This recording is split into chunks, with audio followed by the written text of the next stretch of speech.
Thank you, David. Well, it's been good to interact with some of you and to really love the questions that were coming in. Again, I think it's so good. Unfortunately, churches typically don't do this sort of a thing, helping equip their members to really think through some of the more challenging aspects of their faith. A lot of people outside the church are talking about these things, and it's good to see at least some churches taking up the cause and really helping to equip people within their congregations to address many of these challenges. Probably the most challenging topic that we have to deal with when it comes to Old Testament issues is the Canaanite question.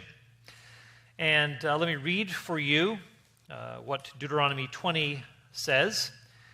It says, "Only the cities of these peoples that the Lord your God is giving you as an inheritance, you shall not leave alive anything that breathes.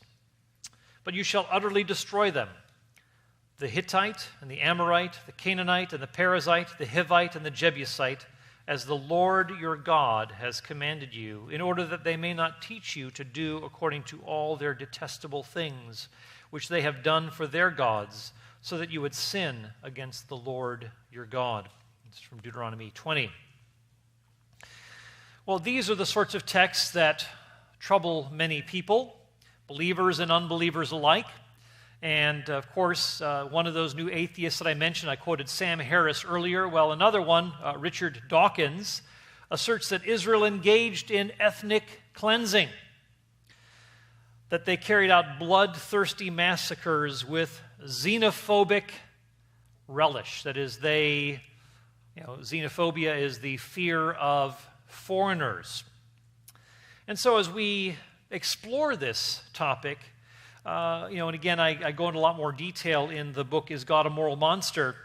And so I'm just going to summarize some of those things that I have said there. And what I'd like us to do is think beyond maybe some of the things that we had gotten in Sunday school class or in songs like Joshua Fit the Battle of Jericho or something like that, and to really delve more deeply into the Scriptures. And as I said earlier, I'm not encouraging you to kind of pull away from the Scriptures and say, there's some sort of a cultural explanation. I'm actually saying, go take a look at the Scriptures more closely and see, as the Bereans did with the Apostle Paul, see if these things that I'm telling you aren't so.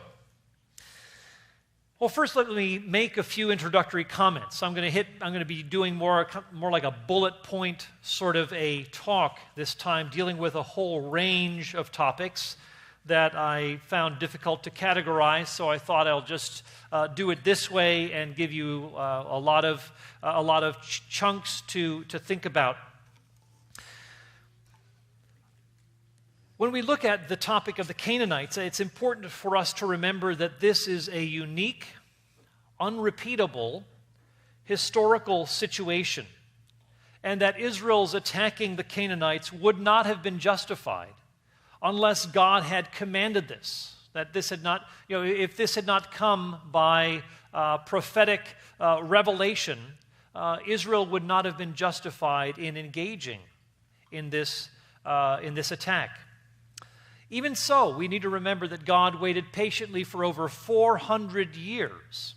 God told Abraham in Genesis 15:16 that he was going to wait until the sin of the Amorite, one of the Canaanite peoples, had been completed or fulfilled. So the Amorites were, again, representative of the Canaanites, and they were not yet ready for judgment. So God waited patiently for that time to come about, Genesis 15:16. It's also important to remember that as we address this issue, that God's primary purpose is not in just killing any old Canaanite. God is directing his anger at the Canaanite religion, Canaanite morality, and the enslavement that brings. The Canaanites worshipped gods and goddesses who engaged in all kinds of sexual acts, For example, you have the god Baal engaging in an incestuous relationship with a sister who is also, animalistic. That there's you have incest and you have bestiality involved in this relationship. You have ritual prostitution, by which if you have sex with a temple prostitute, this is a way to gain, in a sense, access to the gods and goddesses themselves, so that as a result your crops will grow, there will be prosperity and so forth. So this religion, this religion-based adultery is part of the way of life. So you can imagine when you've got these gods that are doing these sorts of detestable acts, the apple is not going to fall far from the theological tree. People who are going to be worshiping these deities are going to be practicing the same sorts of things that they do. As it says in Psalm 115 about these idols, it says, "Those who worship them will become like them." So we become what we worship, and it did not look good in Canaan. You had not only this temple prostitution, you also had the approval of bestiality. You also had infant sacrifice.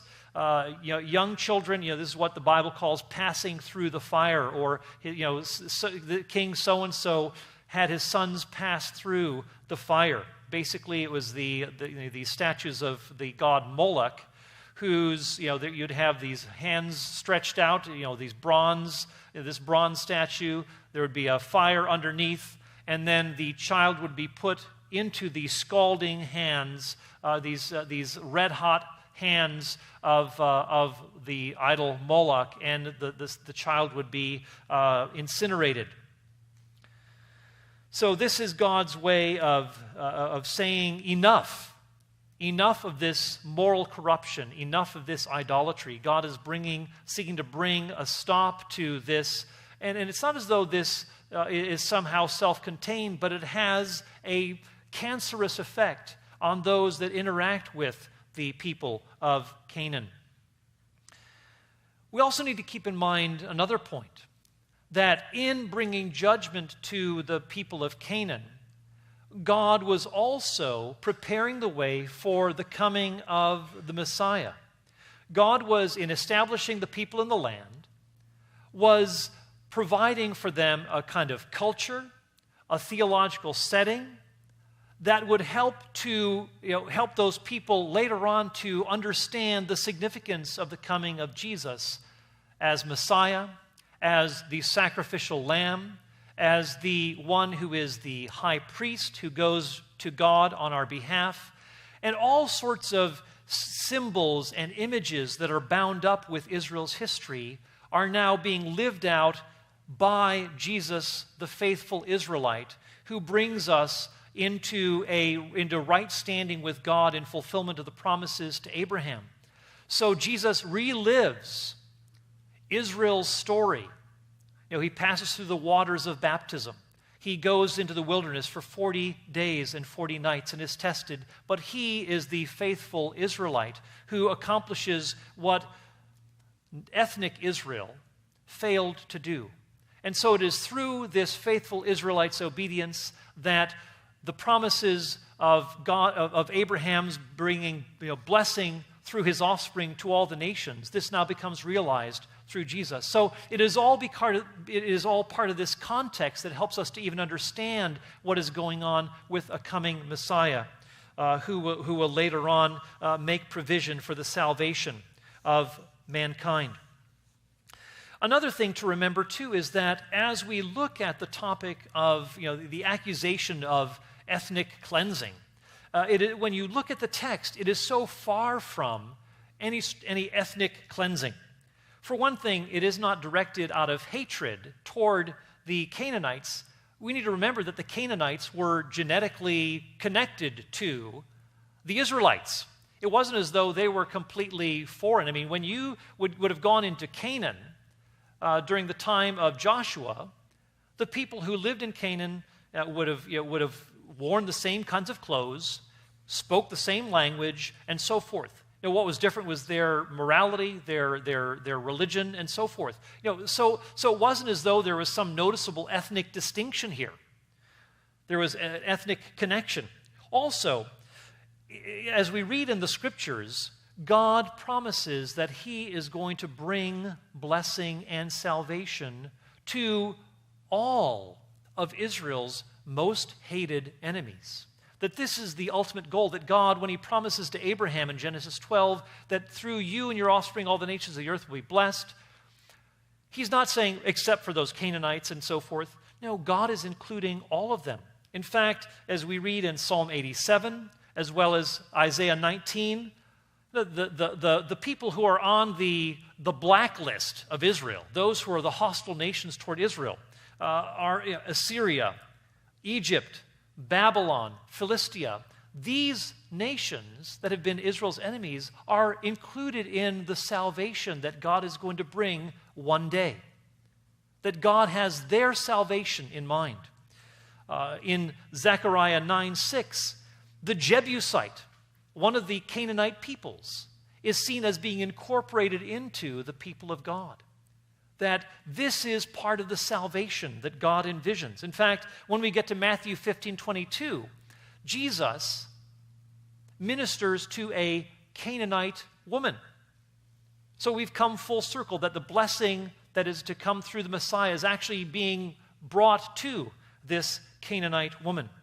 It's interesting, even within Joshua itself, in this book, in chapter 8, verse 33, we see that in this assembly of Israel, there's basically this renewal ceremony in the book of Joshua as the people have come into the land. There is this renewal ceremony of a rededication and a reading of the law, and who would be in the midst there? It mentions that there are strangers or sojourners who are in with them as they're listening to the law being read by Joshua and as they are engaging in these various rituals within Israel. And biblical scholars see that these are likely Canaanites who have just joined in with them. So foreigners are in their midst, but yet there is not this hostility that is there. Of course, we read about Rahab, who is a Canaanite who embraces the one true God, but it's not as though there's some sort of an ethnic hostility toward her. It is really just like what the prophets in the Old Testament are doing. When you read them, it looks like they are hostile against Israel, that they're anti-Semitic or something. But no, their concerns are theological and moral, that they are worshiping false gods, that they are carrying about their religious practices in ways that are just totally ritualistic without any heart behind it. Without concern for justice, for the poor and so forth. And so God is using very strong language through the prophets to get their attention, calling them Sodom and Gomorrah in Isaiah chapter 1 and so forth. So you think is God ethnocentric? Are these prophets ethnocentric? Well, no, they're speaking to the Israelites, but their concern is not racial. It is theological. It is spiritual. It is moral. Let me say something about how the Israelites came into the land. The typical understanding is, that we maybe have grown up with in Sunday school is that the Israelites came in, they fought against the Canaanites, and eventually took over militarily, and basically worked out the kinks later on. Well, this is actually not what we see both when it comes to the biblical text and what we see archaeologically. Archaeologically, we see, for example, that there is not some sort of a dramatic decimation of houses and so forth. In fact, God Himself says that you're going to be occupying houses that you yourself did not build, He tells them in Deuteronomy. And this only makes sense. There are only some cities that have been targeted for a more full destruction, but things are pretty much left intact. And so it took probably about 200 years or so for the name of Yahweh, Jehovah, the Lord, to become dominant in the land of Canaan. But it was not. But it was a kind of a gradual transition. As we look at inscriptions and so forth, we see that the name of Yahweh rises to the top eventually as being the God of the nation of Israel. But there was, as we read through even Joshua itself, we see that it's not a pure military takeover. We see infiltration. We see struggle. We see internal, kind of an internal struggle and conflict. But it's not something that is just a sudden sweeping away of the Canaanites. In fact, as we read in Judges 1 and 2, we see that there are these Canaanites who are thoroughly embedded in the land. One biblical scholar talks about this. He says, a simple conquest model has been rejected, but rather a mixed picture of success and failure, sudden victory, and slow, compromised progress is more the picture. And another Old Testament scholar says that the Israelites entered Canaan and engaged militarily, but without causing extensive material destruction. So, we have to be careful about simply assuming that there's just one model for this. It's actually a mixture of pictures that we see in the scriptures themselves, a picture that is borne out in archaeology as well. Now, the third point that I want to make here, I think we'll find very interesting, and this is a very key point, so I hope you'll take note of this in particular. As I said, any conquest in Canaan was far less widespread and harsh than many people assume. In Joshua 10:40, we read, Joshua struck all the land, the hill country, and the Negev, and the lowland, and the slopes, and all their kings. He left no survivor, but he utterly destroyed all who breathed, just as the Lord, the God of Israel, had commanded. So we think, wow, total obliteration here, right? Well, let's keep reading. We keep on going into Joshua, and we see, for example, in 11:22, it says, there were no Anakim, the Anakites, the sons of Anak, left in the land, that they were utterly destroyed, 11:21. Yet later in Joshua, Caleb asks permission to drive out the Anakites from the hill country, 14:12-15. That what we see here is, not utter decimation, even though the language is being used of total obliteration. The Egyptologist Kenneth Kitchen points out the Israelite attacks on cities were disabling raids. That's how he describes them. From what we know archaeologically, and also as we read the biblical text, these were not vast territorial conquests with instant Hebrew occupation, but rather these were essentially disabling raids. And the text, he says, is very clear about this. We read in Joshua, the same, we read not only this in Joshua, but also in Judges. For example, it says, they did not drive out the Jebusites, chapter 1. They did not take possession. They did not drive them out completely, all in chapter 1. In chapter 2, God says, I will not drive them out before you. In fact, these nations remained, chapter 1, to this day. So by the time of writing, those nations are still within the borders of Israel. Now, what's going on here? We see, on the one hand, the language of not leaving alive anything that breathes, and then on the other, you have the language of survivors, of large, populations of these Canaanites still hanging around. Joshua, it has been argued by a number of people, and I'm picking up on this, is that Joshua is using an ancient conventional rhetorical device. As we read other war texts from the ancient Near East, we see the same sort of thing. Everybody's wiped out. Nobody's left behind.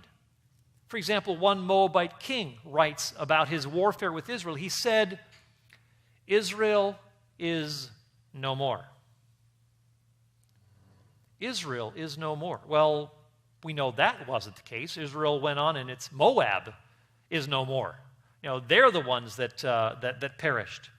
And so it's interesting that you have, even take a key text like Deuteronomy 7, 2-5. it uses the words utterly destroy right next to passages that command them not to intermarry with the Canaanites. Now, if you're going to utterly destroy them, and then you go on to say don't intermarry with them, it's a little funny here. So Deuteronomy 7, 2 through 5 is really highlighting the very strong emphasis on opposition to Canaanite religion, less so to Canaanite people. God's point is not that you can't literally intermarry with them. I mean, after all, Rahab was incorporated into the people of God, and she was again, one of the great, etc. grandmothers, in the line of Jesus. So you have again, not ethnic hostility at all, not directed against people, but it's rather toward the theological and moral and spiritual structures in Canaan. Now, another text to look at deals with, or a couple of texts, would be dealing with the Midianites and the Amalekites, because the same language is used of them. The sweeping hyperbole that is being used, I'd argue, also applies here. And I'd say, take note too, as I'm talking about the Midianites here, I've kind of updated a little bit from my book, so pay attention here. In Numbers 31, after the Midianite women had intentionally seduced the men of Israel under the advice of the false prophet Balaam, we read, Israel fought against Midian as the Lord commanded Moses and killed every man. So here you think, okay, no more Midianite men left. Well, that's gross exaggeration, which is typical in ancient Near Eastern war texts. If literally true, however, why do we see, just again in Judges 6:5, again, a few hundred years later, a couple hundred years later, that in Judges, the Midianites are like swarms of locusts. It was impossible to count them or their camels, Judges 6:5 says. Also, the language is very much exaggerated in that every Midianite man was killed, Numbers 31:50, without a single Israelite fatality. Again, the strong hyperbole. Now, was this misleading? Was this, some people say, this is it's the first time I've heard this stuff, and it sounds a little fishy to me. How could it be that this language is being used? It's not really in keeping with the facts. No, this was just the type of literature that we're talking about that people in the ancient Near East would have understood. When you said, everyone was wiped out, it's kind of like a basketball team. They say, we slaughtered our opponents. We totally annihilated them. In fact, in some of these war texts, we'll see some people who have some commanders who have won in battle just by a narrow margin. They just barely eked out a victory. And guess what they say? Totally slaughtered them. Nobody was left alive. That's the kind of rhetoric that we're dealing with. That would have been readily understood. And so, but we have glimmers within the biblical texts themselves that there is more going on here. We see lots of survivors in between those passages. So let's take note of that. In 1 Samuel 15, we come to the Amalekites. The Amalekites who were opponents of the people of Israel from the very day that they came across the Red Sea and were basically making their way toward the Promised Land. Basically from day one, the Amalekites were on the attack and were unrelenting.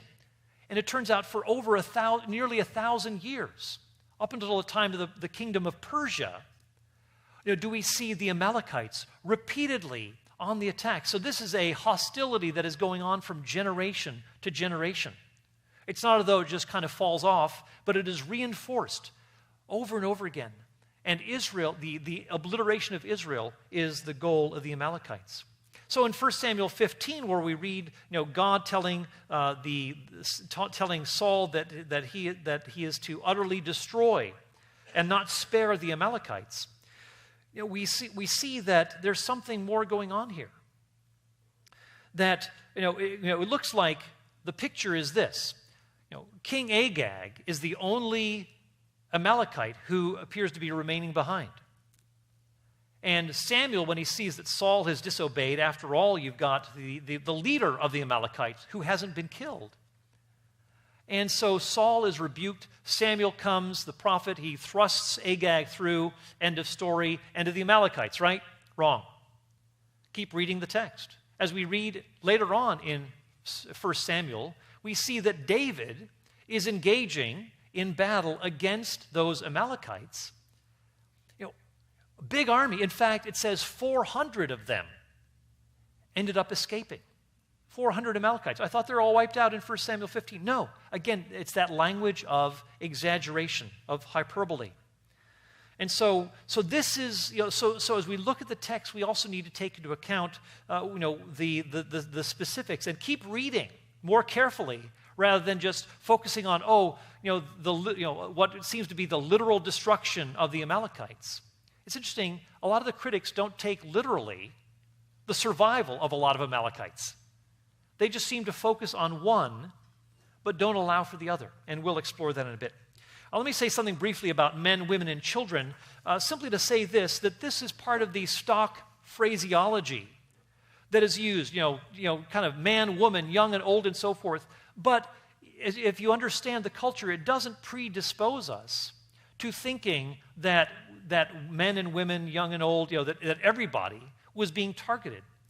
In fact, as we go on, we'll see that this simply didn't apply to the cities that Joshua attacked. In fact, let me just move on from there.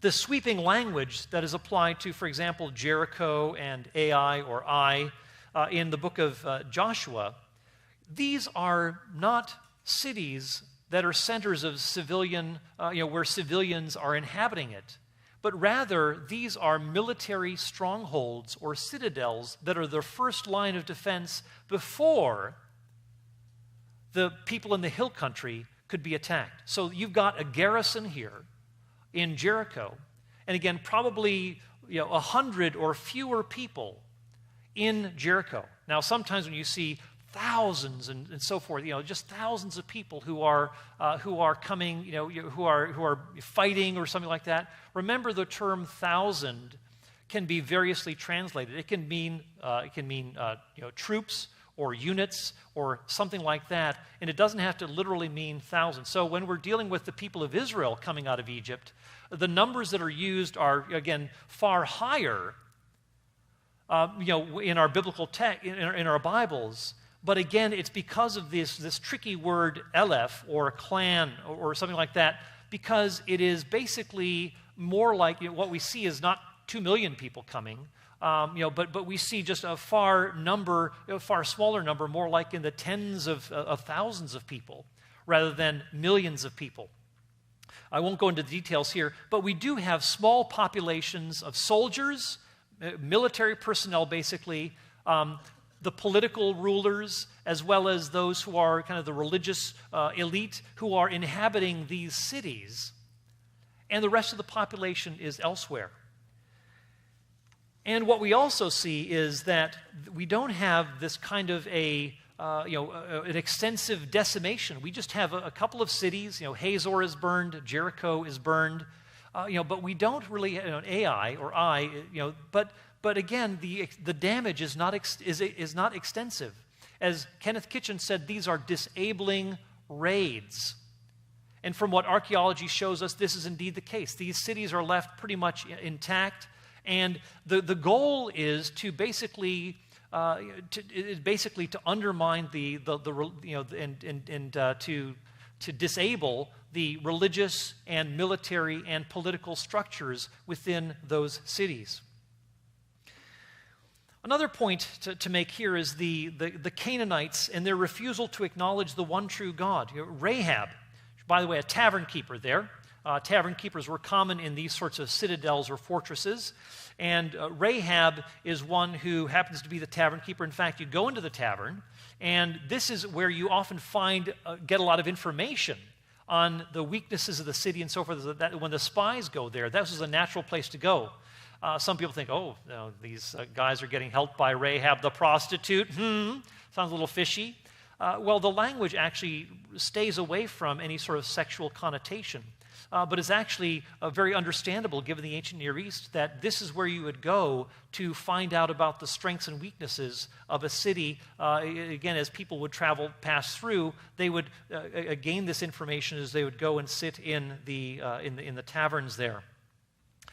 So, as we've seen already, the Rahab and her family are the only ones who are sympathetic with the one true God.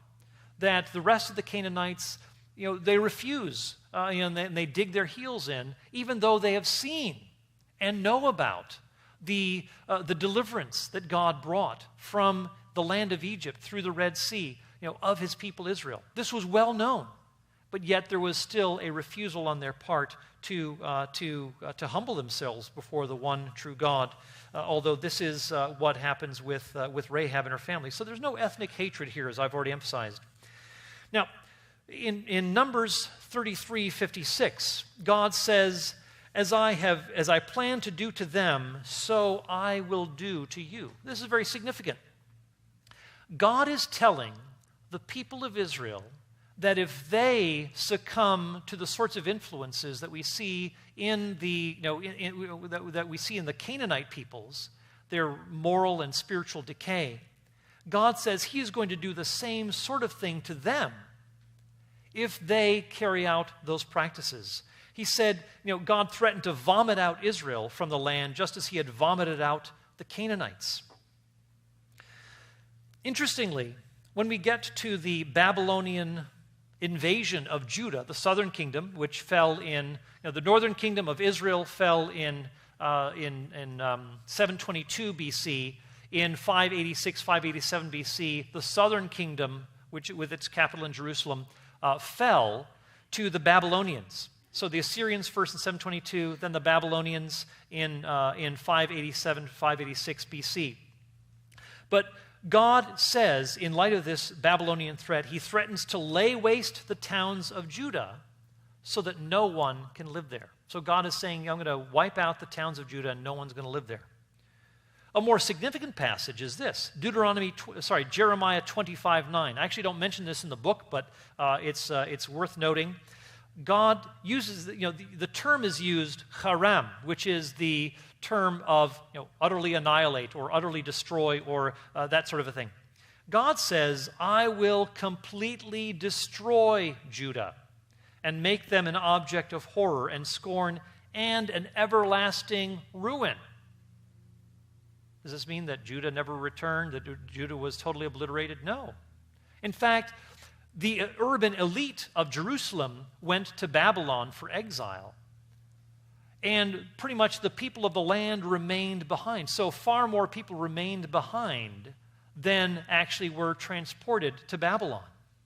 So we don't see some sort of, utter destruction here, but God is using the same language of his own people that is being used of the Canaanites, which should cause us to ponder and think, well, maybe we shouldn't take this language with the literalness that the critics insist that we should do. I'll skip over the Israel's warfare methods. I probably need to move on here to cover other things. But just a few points that, in terms of the battles that were fought, the way Israel conducted its own battles were really minimal in comparison to the kind of brutality of other ancient Near Eastern peoples. Also, as I mentioned, in the PowerPoint, there are a number of the battles that Israel fought were on the way to Canaan were defensive. That it was not just go and wipe out whomever you see. Land grabbing wasn't permitted by God, and Israel had no right to conquer what God had sanctioned. And in fact, there were some nations that were prohibited. They're off limits. Moab and Ammon and Edom and so forth. These were not to be touched by the people of Israel. Let me focus here on the phrase that is used, driving them out, or dispossessing. Now, this is very significant as we look at the bigger picture. The language of driving out or thrusting out the Canaanites from the land is the language that is much more dominant than language of destruction. This provides a further indication that annihilation, total destruction, was not in view here. It's interesting that the language, the verbs that are used to drive out are used of Adam and Eve being driven out of the garden in Genesis 3:24, or Cain being driven out into the wilderness, or David being driven out of Israel by Saul. the Israelites were to drive out. Again, that didn't necessarily mean total destruction of people. If you dispossess someone or if you drive them out, they're still alive. So we have no indication from the biblical text that the wars against the Canaanites were won anything more than places where there were military targets, engaging with people who were combatants rather than non-combatants. And as I said, archaeology really bears this out. As we look at these cities, we don't have any indications of the kind of pottery or whatever that would indicate that there are different classes. It's very basically just the sorts of things that would be very functional and so forth. So there's no status, ceramics that are found in these cities by archaeology. Another point to keep in mind here is this. Joshua, it says, utterly destroyed them just as Moses commanded. Now, this is very significant. We read from Deuteronomy chapter 20, you're to leave alive nothing that breathes and so forth. So Moses is commanding this.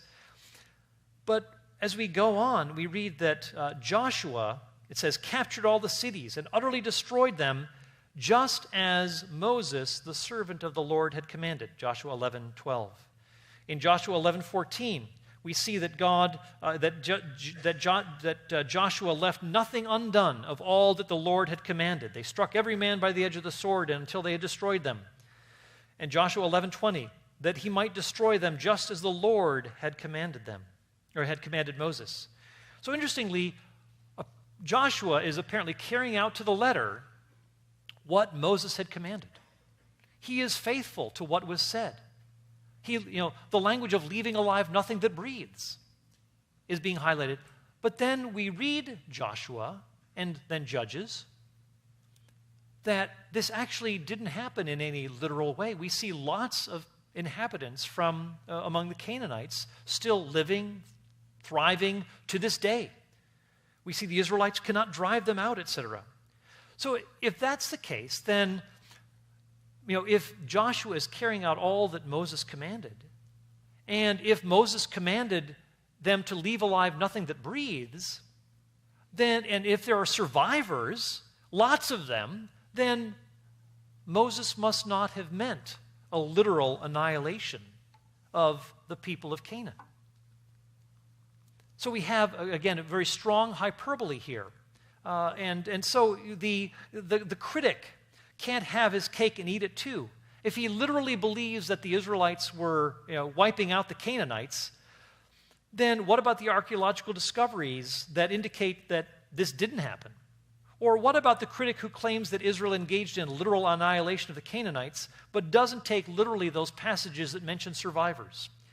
Or what if the critic believes Moses' command is a literal annihilation of the Canaanites? Well, why not treat literally the claim that Joshua obeyed all that Moses commanded, which includes leaving plenty of survivors?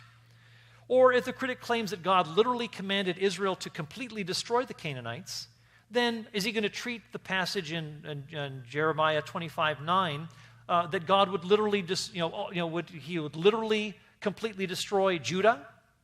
Again, there's this kind of unfair sort of criticism that focuses on one side, saying that this is literal, but kind of just pushing to the side other aspects that, if taken literally, would cancel out the literalness of that. So you have those, we have to just take into account that what we see here is hyperbole and rhetoric that is being used.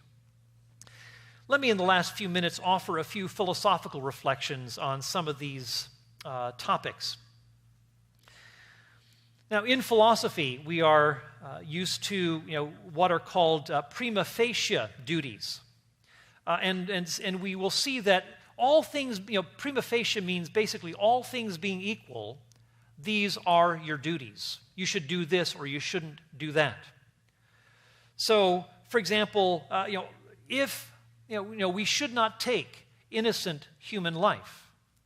But sometimes there may be occasions, for example, when a woman has an ectopic pregnancy, that there is the fertilized egg within the fallopian tube, that if unfortunately, if the child, the unborn, embryo there is not removed, then the mother and the unborn will will die. And so it's kind of like a self-defense approach. Again, nothing, so there is a taking of innocent life, but it is an attempt to salvage, the mother's life, because otherwise both would die.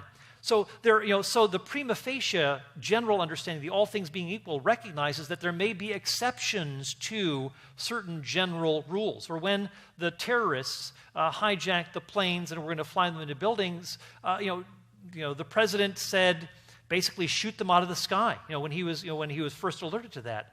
Why? Wouldn't that mean the taking of innocent life? Yes, but it also mean that other lives would be spared. Far more extensive damage, would be prevented if that could take place. So all things being equal, it is, wrong to take innocent human life, but there may be moral exceptions to that in under certain conditions. Deception is typically, we see that as negative, unless you're maybe playing football and you fake out your opponent or something like that.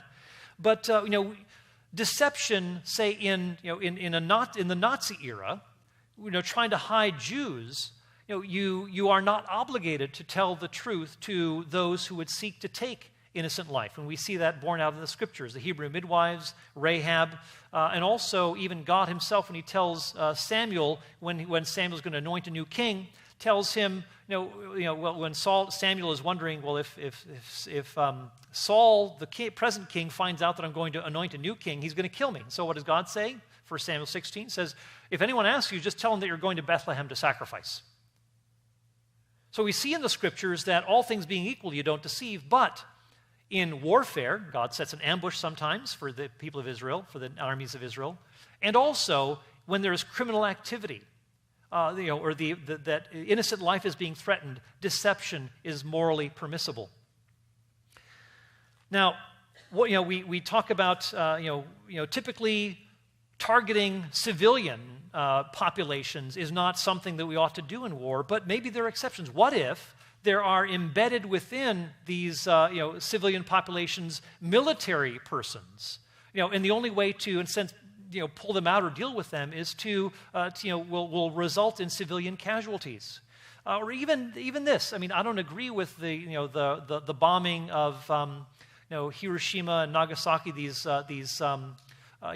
civilian populations, but there is, I think, legitimate moral debate about this topic. It's not as though it's a slam dunk that this absolutely should not have been done. No, in cases of supreme emergency, that may, some of these sorts of things may need to be done. So it's wholly unwarranted to say that God's command to kill Canaanites means that anyone can kill, in the name of God at any time. Remember, the command that came from God is a morally sufficient reason and is restricted to a particular place and time. So we need to remember first that it is divinely given, this command. Secondly, it's given to a specific individual or group. Thirdly, it's at a certain time. And fourth, under certain moral conditions. It was to bring punishment to the people of Canaan. So it doesn't follow that all of this should just be universalized. Let me address another question here, and I'm needing to move quickly here. Some people will say, well, what if God commanded something immoral, like raping someone or torturing babies for fun?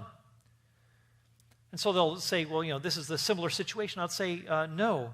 This is kind of like asking to say that God could command something, utterly evil and immoral would be like saying God could make a square circle. No, that's a logical contradiction. That just cannot happen. A necessarily good God will not command something that is intrinsically wrong or unjustifiably evil. Another thing to keep in mind, too, is when people offer criticisms, they often fail to recognize that we ourselves are not infallible moral judges. We may be good about, say, racial issues, but when it comes to sexual morality and so forth, we might be very skewed in our culture about making wise judgments about sexuality. So we need to be open to revising our own moral understanding. Consider this scenario. Let's say the U.S. government seeks to drive out inhabitants from a certain territory within its borders that has been bequeathed by previous administrations for a specific purpose of benefiting the entire community. And so this is, again, a state-owned territory, not a foreign location. And the current occupant of this territory is a religious sect whose religious rituals involve involve criminal activities such as incest, bestiality, burning children alive as a sacrifice. And for centuries, previous administrations have just turned a blind eye to these activities and have refused to evict the tenants.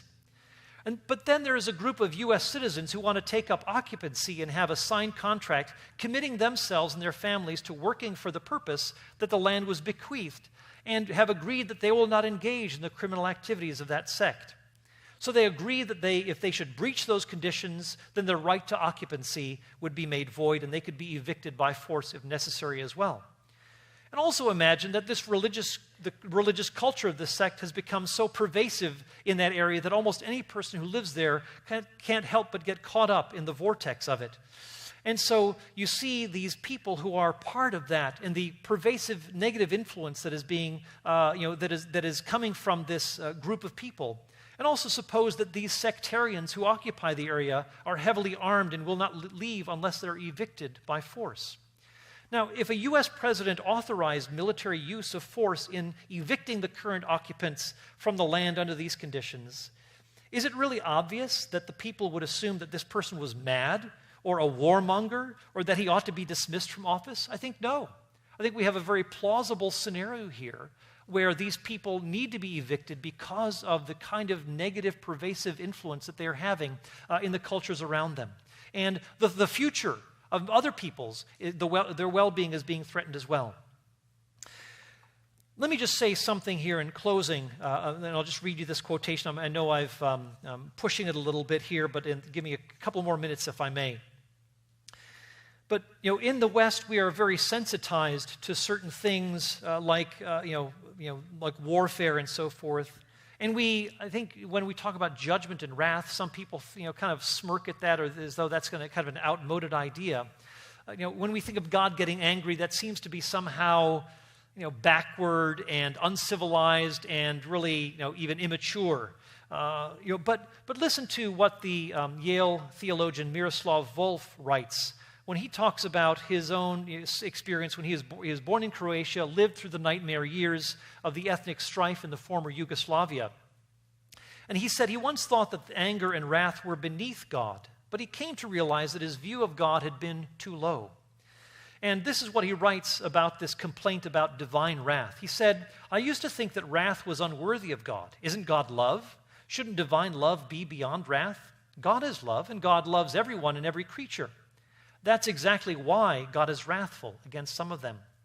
My last resistance to the idea of God's wrath was a casualty of the war in the former Yugoslavia, the region from which I come. According to some estimates, 200,000 people were killed, and over 3 million were displaced.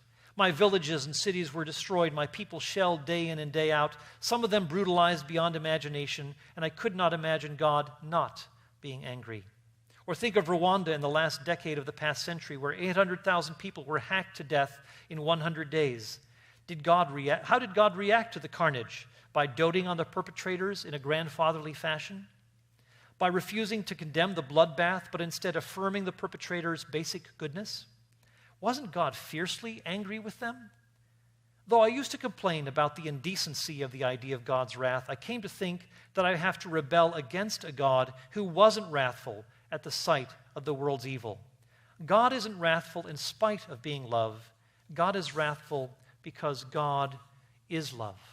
And this is indeed what we are facing when we're dealing with God as a cosmic authority. He is going to make things uncomfortable. He is going to require revising the way things are.